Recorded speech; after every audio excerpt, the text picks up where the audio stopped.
Assalamu alaikum ustaz. Ушуда көп аялдуулуктагы актуалдуу темалардын бири. Негизи көп аялдуулук бул жөн гана уруксатпы же хикматпы дейт. Машалла. Көп аялдуулук деген нерсе, көп аялдуулук деп да айтуу эмес. Негизи аялдар коомубузда көптүк кылат экен, эркектерге караганда.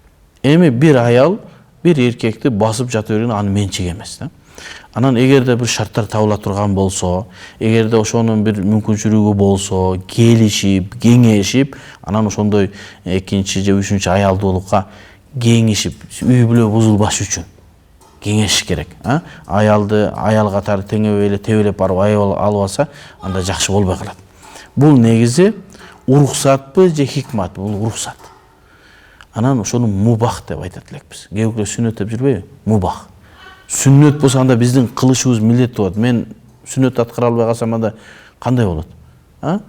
Сүннөт болсо ар бир эркек аткарышы милдет болуп калат. Себеби биз пайгамбарыбыздын аркасына этишибиз керек да.